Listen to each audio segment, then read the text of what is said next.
My brother, Reid, 31, and I, Mabel, 34, female, come from a comfortable family. We would belong to the upper middle class. My father had a business of his own, and so did my grandfather. Business mindedness kind of runs in the family, I guess. It was always expected that Reid and I would follow suit, but I don't think anyone actually expected me to do it. When I was 28, I decided to start my own business. It wasn't something that happened overnight. I had spent years working in different companies, learning everything I could, making mistakes, fixing them, and figuring out what worked and what didn't. I saved whatever I could, cutting out luxuries, skipping vacations, and making sure I had enough capital. My friend and I, both equally determined and equally tired of working under other people, finally took the plunge. We got a loan from the bank, signed all the paperwork, and launched our own commercial construction company. It wasn't easy. We spent sleepless nights stressing about projects, workers, permits, budgets. Every little thing that could go wrong did go wrong at some point, but we survived. No, we thrived. I'm really proud of what we built. And the best part was that I did it without taking a single penny from my father. Now, my dad is an old school businessman. He believes in legacy and passing things down, in keeping the family name strong through money and power. Last year, he decided to retire. He had been talking about it for a while, saying he wanted to spend his golden years somewhere warm. So when he announced he was moving to Florida, I wasn't shocked. But then he dropped another bombshell. He told me that he was leaving his entire inheritance to my brother, Reid. Not splitting it, not considering me, just handing everything to Reid like I didn't even exist in this equation. I was stunned. It took me a second to process what he was saying. I mean, sure, I had my business and I wasn't struggling, but that wasn't the point. It was the fact that he had just dismissed me entirely, like I didn't matter, like I wasn't even an option. I asked him why. I needed to understand. And his response, "You have time to marry rich. You should do that." I actually laughed because I thought he was joking. I thought maybe he was just messing with me, seeing how I'd react. But no, he was serious. My father, a man who raised me to be independent, was telling me that my financial security should come from a husband, that I should just find a rich man, get married, and let that be my future. Meanwhile, my brother, who had a stable job but wasn't exactly rolling in wealth, needed the money more because, what? Because he was a man? I told him that was incredibly. And do you know what he said? He shrugged and said, "That's just the truth of the world." I could have argued, I could have pointed out how absurd that was, how I had worked my ass off to be where I was, how I had taken risks and built something from scratch without any help, how I had done everything he had always taught us to be self-reliant, work hard, earn what you have. But I didn't, because what would have been the point? He had already made up his mind. So I just walked away. I didn't argue. I didn't fight. I just left. Reid also refused to support me. Not that I expected him to fight for me or anything, but it would have been nice if he at least acknowledged that the whole situation was unfair. Instead, he just acted like it wasn't his problem. He got the inheritance and that was that. It was Dad's decision after all. But what Reid didn't know was that the so-called inheritance he was so excited about wasn't exactly what he thought it was. A few years ago, I had helped with some accounting work for my dad's company, just handling small things here and there. I wasn't an accountant or anything, but I was organized and Dad needed someone he could trust. While going through the numbers, I noticed something that made me uneasy. Dad's money wasn't sitting safely in a savings account or in stable investments. It was tied up in all sorts of risky ventures, and a lot of them looked shady. Dad had always been a bit of a risk taker with money. He loved to chase big opportunities, the kind that promised massive returns if you just had the patience to wait. Real estate deals that never seemed to go anywhere, startups that had no real plan, even cryptocurrency. He got really into crypto for a while, dumping money into it like he was some kind of tech mogul. I remember watching him talk about it, convinced he was ahead of the curve while ignoring all the warning signs. At the time, I told myself it wasn't my problem. If he wanted to gamble with his money, that was his business. But in the back of my mind, I knew that if Reid ever got that inheritance, he was in for a rude awakening. And sure enough, about a year later, Reid came knocking on my door, practically begging for my help. For the past year, he had been making promises based on the assumption that he was about to inherit a fortune. He had started his own business, which, if I'm being honest, wasn't the most well thought out idea. He had also borrowed money, not just from banks, but from private lenders and even some people who, let's just say, weren't the friendliest when it came to repayment. He had built his entire financial future on the belief that once Dad handed over the inheritance, he'd be able to pay everything off. And then, when the time finally came, Dad told him exactly what I had expected. The money wasn't actually there. It was invested in things that would pay off eventually. That was the phrase he used, eventually. No timeline, no guarantees, just vague promises that things would work out someday. Reid was completely blindsided. He had assumed that this money was liquid, that he'd be handed a check or given access to a trust fund or something. Instead, he realized too late that what he had actually inherited was a mess, an unpredictable, unstable collection of investments that might never amount to anything. Now he was on the hook for a ridiculous amount of money, and the people he had borrowed from wanted it back, and fast. So he came to me. I could tell he was desperate the moment I saw him. He looked exhausted, like he hadn't slept in days, and he had that nervous energy of someone who knew they had screwed up but didn't want to admit just how badly. He tried to play it off at first, asking how my business was doing, making small talk like we were just catching up. But it didn't take long before he got to the real reason he was there. He needed money. He didn't outright say it at first, but it was obvious. He started talking about how well my company was doing, how I had always been smart with money, how proud he was of what I had built. He was laying the groundwork, trying to butter me up before making his request. But I knew what was coming. Eventually, he got to the point. He needed a loan, not a small one either. He needed enough to cover the debts he had racked up over the past year, and from the way he was talking, it was a lot. I sat there listening to him. All I could think about was how none of this was my fault. I had worked for every penny I had. I had spent years building my business from the ground up, making sacrifices along the way. I had lived frugally, reinvested every dollar I could, and made careful financial decisions because I knew that no one was going to bail me out if things went wrong. And now here he was, expecting me to fix a problem that he had created. The worst part was that he had never once supported me when Dad decided to give him everything.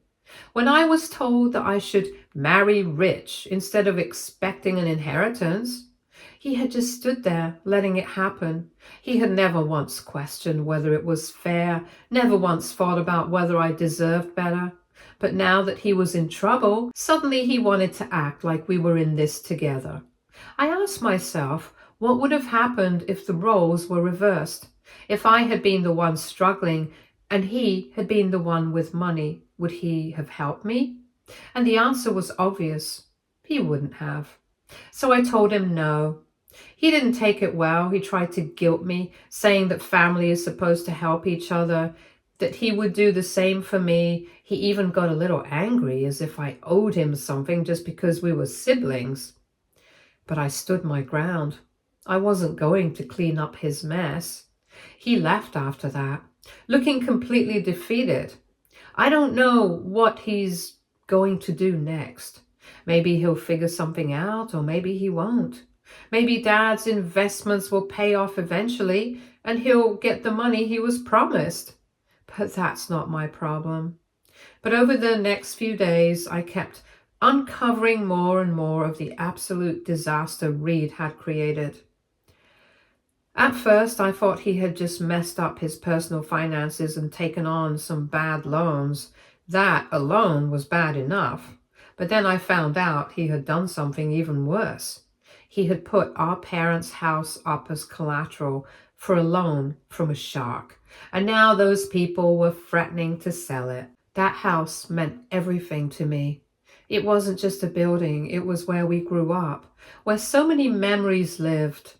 It was where I spent the last few years with my mother before she passed away. I could still picture her in the kitchen making tea the way she always did, humming an old song under her breath. I could still hear her voice in the hallways, calling us down for dinner. The idea of losing that house, our home, was unbearable.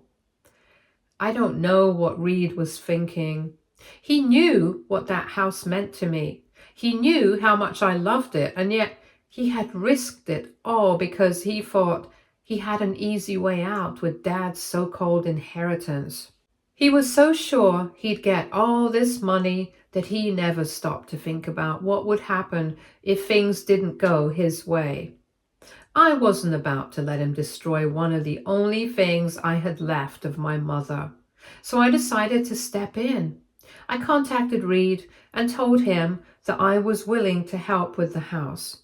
He seemed relieved at first, probably thinking that I was going to bail him out completely. But I wasn't doing this for him. I was doing it for me. I wasn't about to let some loan shark take the place that meant so much to me. So I reached out to the lender myself. The conversation was tense. These people weren't exactly friendly, and they didn't care about my emotional attachment to the house. They just wanted their money. But after a lot of back and forth, I managed to work out a repayment plan with them. It wasn't going to be easy, but at least it meant the house was safe. Once everything was set up, I went back to Reid and told him the deal. The house was mine now. I was the one paying for it, so I would be the one living in it. He could stay in the guest house until he figured things out, but that was it.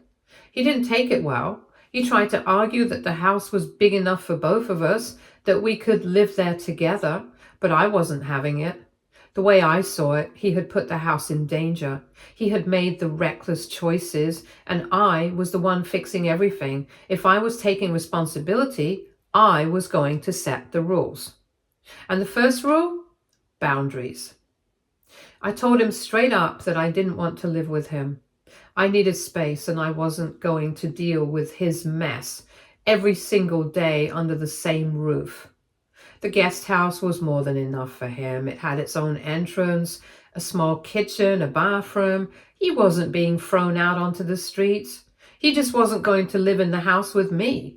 He called me selfish. He acted like I was being unreasonable, like I was punishing him. But I wasn't. I was just tired.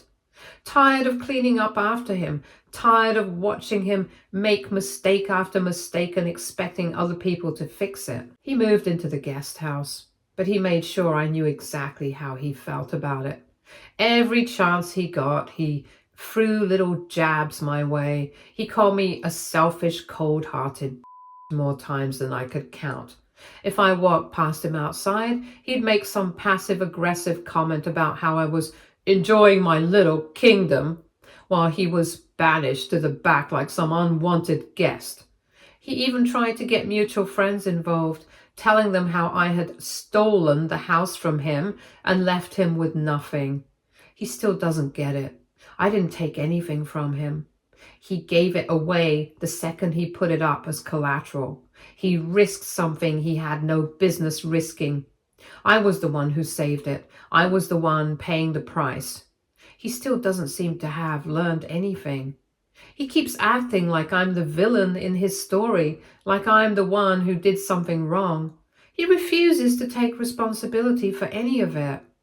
So now I'm stuck wondering, am I really the bad guy here? Should I have let him stay in the house? Should I have been more forgiving? Or am I right for finally putting my foot down? Update 1. Hi everyone. I know it's been 2 months since my last post, and I just wanted to say that I really appreciate all the support and advice I got from you all.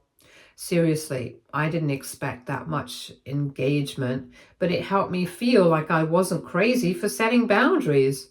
A lot has happened since then, and honestly, things with Reid haven't exactly improved. If anything, they've gotten worse. So, for the past 2 months, I've been living in our parents' house, my house now. I've been working hard to make it feel like my space.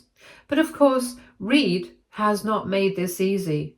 A couple of weeks ago, I caught him snooping around the house.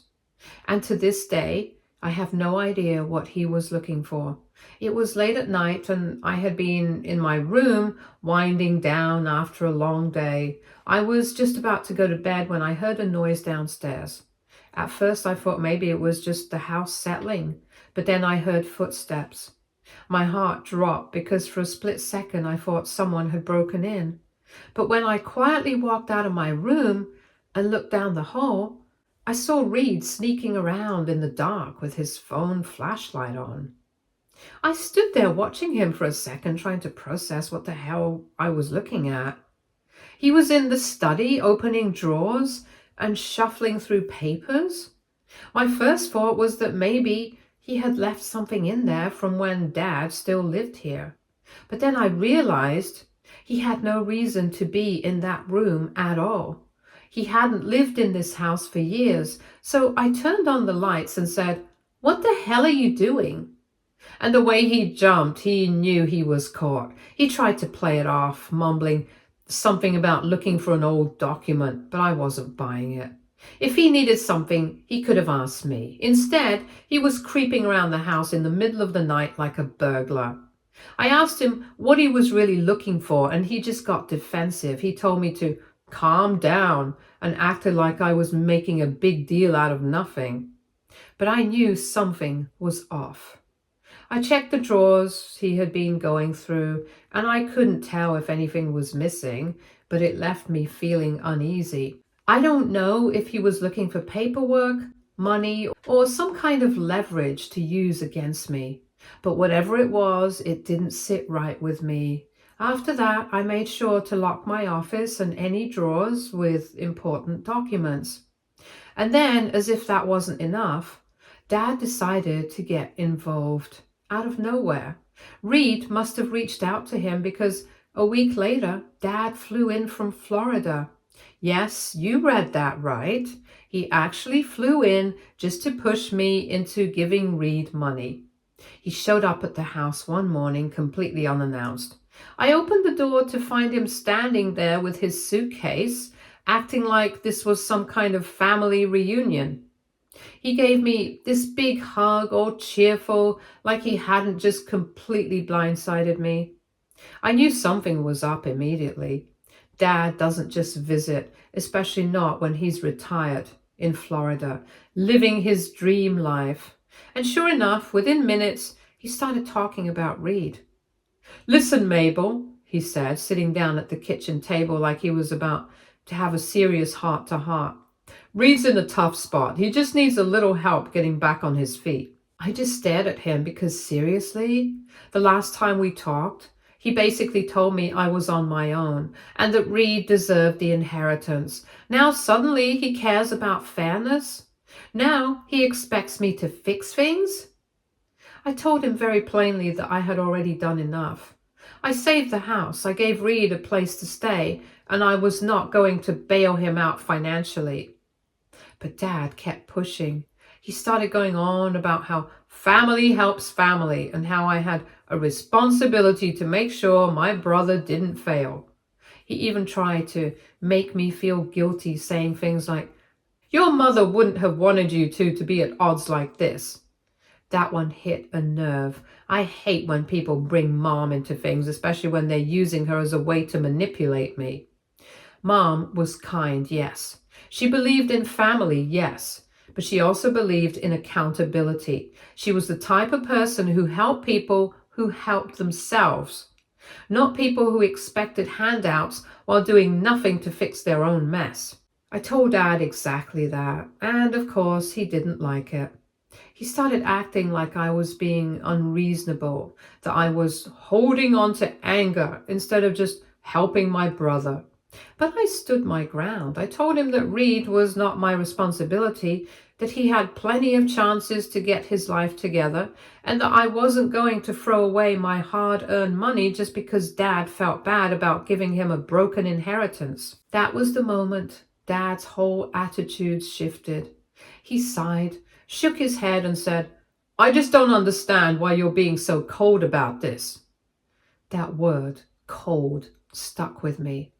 It's the same thing Reid had been calling me for weeks. Apparently standing up for myself meant I was the bad guy in this situation. After that, Dad didn't bring it up again. He stayed at a hotel for a couple of days, acted distant, and then left. He didn't even say goodbye in person, just sent a text saying he was flying back to Florida.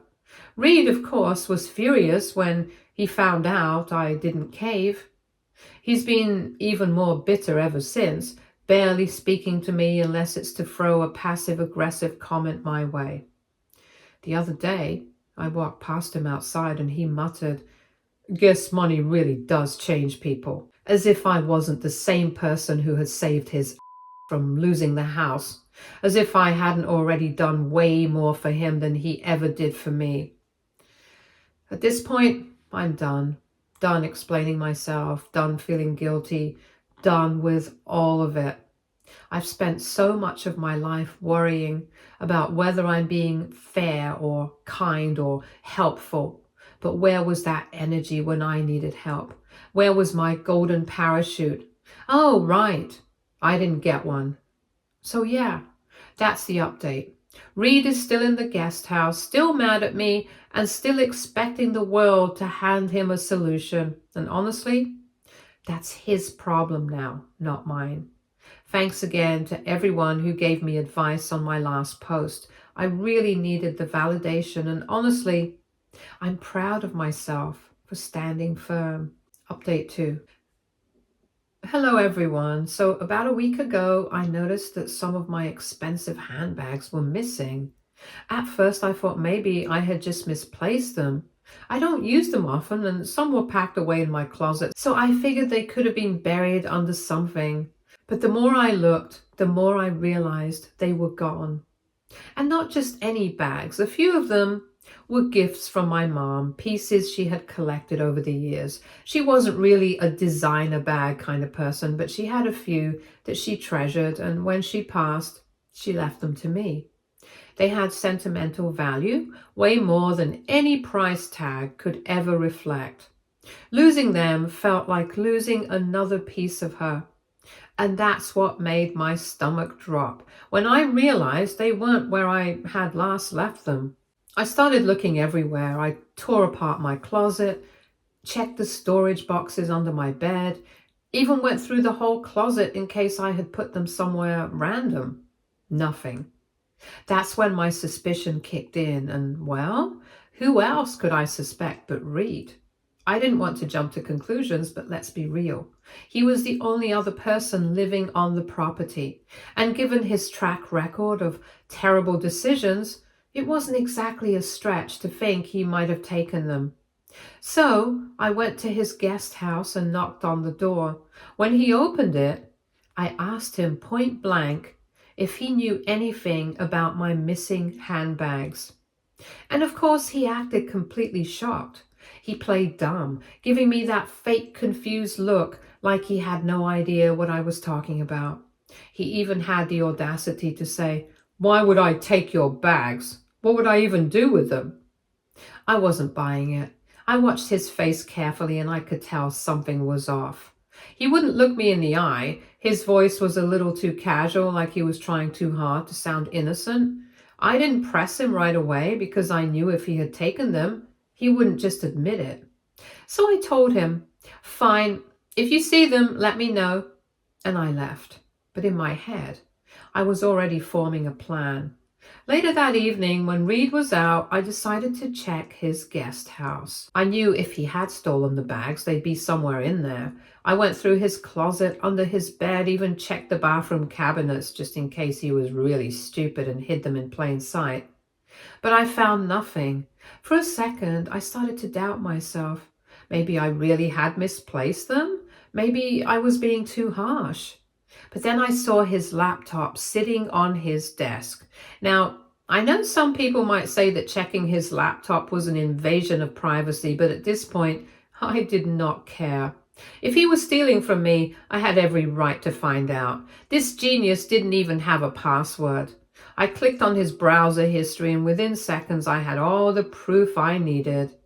There were Google searches for how much is a Chanel handbag worth, how to sell used designer bags, and even best sites to sell handbags fast. My heart started racing as I scrolled further, and that's when I saw it. His eBay page. And right there, clear as day, were my mom's bags listed for sale. I felt sick. Not only had he stolen from me, but he was selling my mother's things that actually meant something to me. I was so angry I had to step outside just to take a deep breath. If he had been standing in front of me in that moment, I think I might have actually lost it. I took pictures of everything, his search history, the eBay listings, all of it.